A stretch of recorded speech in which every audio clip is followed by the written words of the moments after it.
When a court grants a protection order, that order must be treated as a life-saving intervention. Umndeni esifundeni se-KZN lo walahlekelwa ngumfana wawo Sashalisha lobulewe isingane sakhe ufuna bulungiswa kulandela ukuthi emaphoyisa ahluleke kuthatha sibhamu njengalokuchazwe emaphepheni lavela enkantolo lahlose ukuthi amvikele i-protection order ngelimi lokubolekwa. For me, instead of being allowed to grieve, I've spent almost 4 years pursuing justice. My life has been consumed by police investigations, court proceedings, disciplinary hearings, parliamentary submissions, and ongoing efforts to hold those responsible accountable.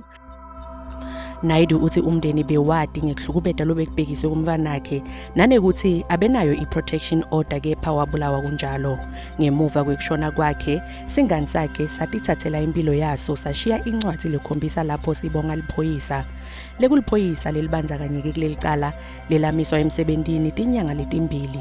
Naidu uthi emaphoyisa ase-KZN estation semaphoyisa i-Phoenix aphoce umndeni ngoba kwasetshenziswa sona lesibhamu kubulala umvanakhe lesasifanele sithathwe ngulo leliphoyisa lekuye kwavela ligama lalo kule ncwadi layibhale ngembikwe ukuthi atithathele impilo yakhe umsolwa.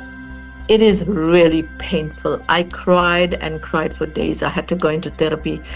It was not easy because these are the people that we trust to protect us. Mm-hmm. These are people of the law we go to when we need help. And my daughter went to the court. She followed the procedures, but she was not helped. Ngotiphi letinye taba letingendiwa kuqinisekisa ukuthi bantu labahlukubedwa ngeke bulili banawo ema-protection orders bayavikeleka kulokuhlukubedwa nekubulawa. Yafana uma ngabe uzoba ne-protection order angeke baze baku lelo phepha lengelize kusize vele umuntu uzongena phezulu kunjalo aphinde akubulale kanti mangabe evalelwe kuzokunceda lokho ukuthi nawe uvikeleke. There is a physical disadvantage and the police does not do their job to protect these women. Our government is very easy on these guys.